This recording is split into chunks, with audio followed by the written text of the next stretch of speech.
Today is all about racing. Electric vehicle racing.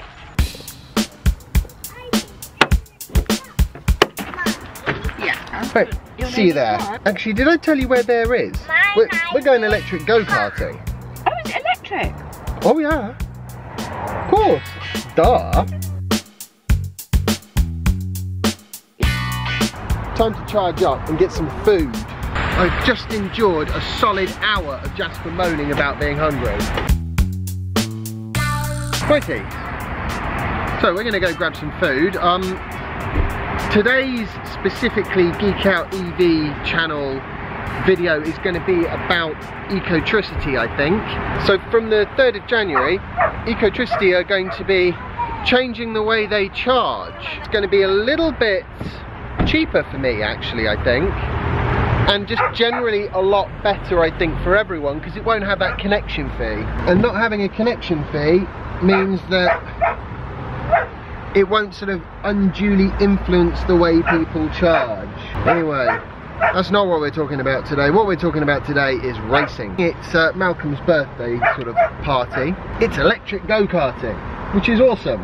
And it actually kind of reminds me of the fact that tomorrow, Hong Kong is hosting I think it's the second race of the Formula E season, 2017-2018 season. I think Formula E is brilliant. I don't follow it as much as I'd like, but I love the fact that they have like racing out there, like proper electric vehicle racing. Just fantastic, because it gets everybody really interested in electric vehicles, and it kind of, as a technology demonstrator, it's great. And because electric vehicles are quieter and they don't produce the pollution, the races tend to be in cities, which means it's sort of a much more interesting, dynamic environment. So for example, with the old Formula 1, the race that I always liked the most was Monaco, because it was through the streets. I'd love to have gone to that, never got the chance, but I'm hopefully, when Formula E hits London at some point, I'm hoping that I will get the opportunity to go and actually see the race. I would very much like to do that. Right, now everyone else has gone in and is grabbing food, so I'm going to do the same. I forgot to check whether the go-kart track actually sells food, so it seemed prudent to make sure we didn't turn up and they don't sell it. Especially as, honestly, I just couldn't take Jasper moaning about being hungry any longer. For the whole of the last hour, it's been, "Daddy, I'm hungry."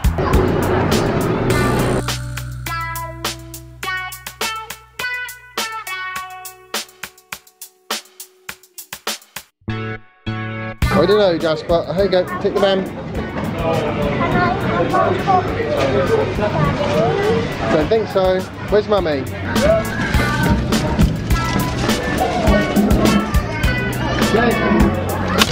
To the go-kart. That's right.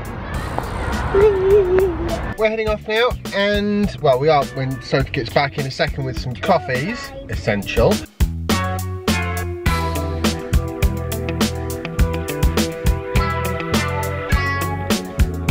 Can you put this in a bag so it doesn't get soggy? Right, let's go go-karting. Not sure about this car park. Sure it'll be fine. Sure it'll be fine.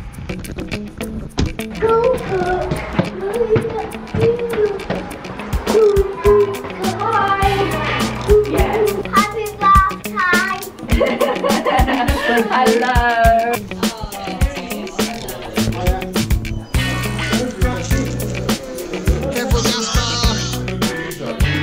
Welcome to Teamworks Karting. Welcome to the breathing room.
this close to missing that race as well.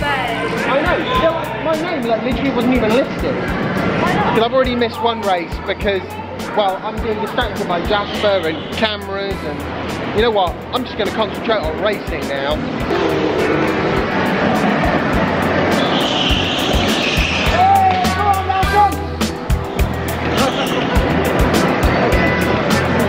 I'm 50 and proud of it. Yeah, I'm 50 and I ran a PFA, a personal fitness assessment this morning at 8 o'clock and passed. Woo! Yeah.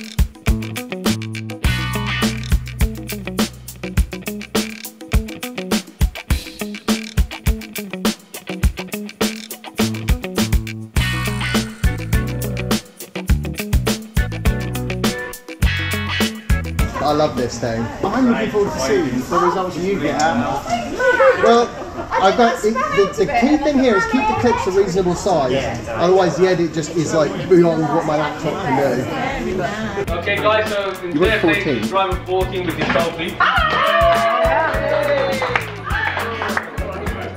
Okay. Good job, Soph, getting on the podium. Yeah, it was good fun. It's nice and quiet and non-smelly for go-karting, which is always a plus, and those things are pretty quick, weren't they? Very speedy. My car's still there, and it's still got 4 wheels too.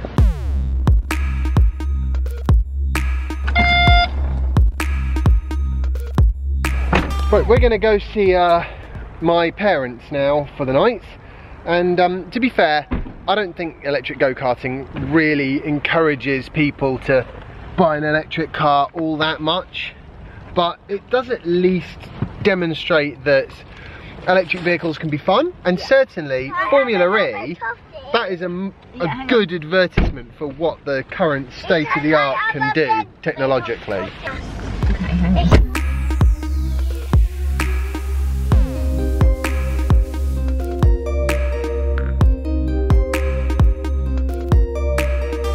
Let's go say hello to Gigi.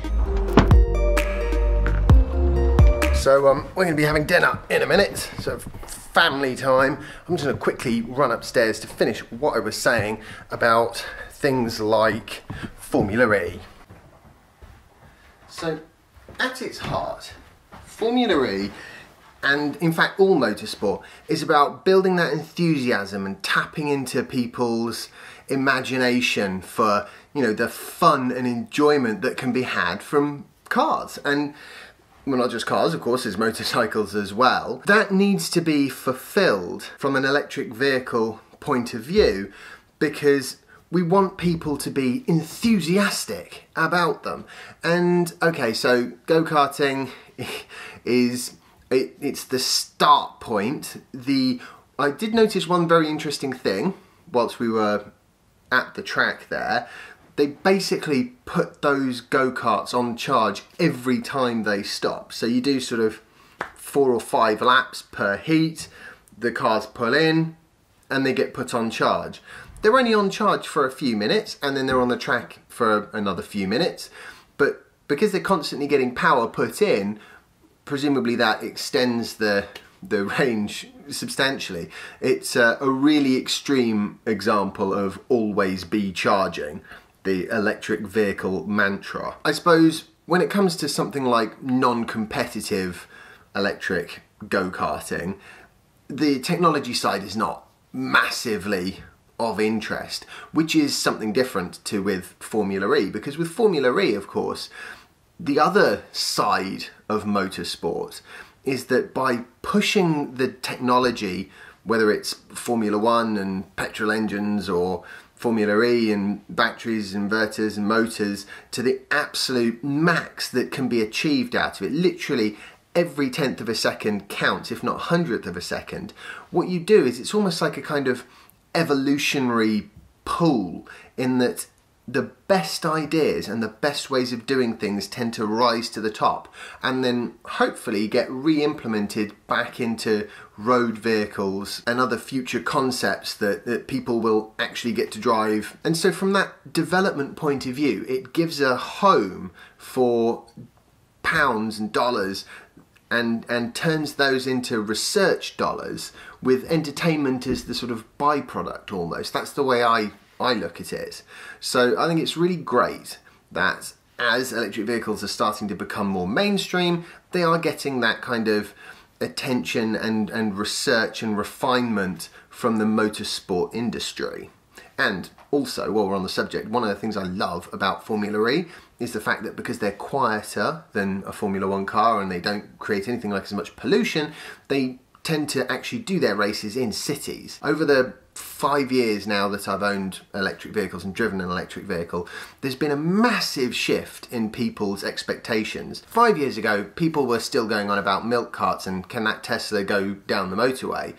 And these days, almost everybody I speak to says that it is the future, it is coming, might not necessarily be here now. But that shift in their perception of electric vehicles is going to make a huge difference when the right vehicles start to come along. They're going to actually feel confident to jump into that, and part of that shift is the influence of motorsport, I have no doubt. Right, I'm going to go now because I'm going to have dinner.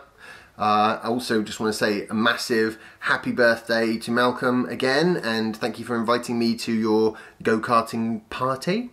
It was awesome. If you want to hear about Ecotricity and their price changes, what you need to do is head over to the Geek Out EV channel, where I'll have a little segment just purely on what's going on in Ecotricity's brain at the moment. I hope you've all enjoyed today's vlog post. If you have, remember to like it, share it and subscribe if you haven't already, and follow me on Instagram if you don't already, and I will see you tomorrow for the next instalment of my daily vlog. Bye! Is this Windows XP? Yeah, no, That's shocking. use the what? Use the key, go down keys. Press the tone. Are these all knackered? Brilliant. This is what happens when you use Windows XP, people. But I thought the only people who use Windows XP are the NHS. You know, unimportant stuff. Yeah.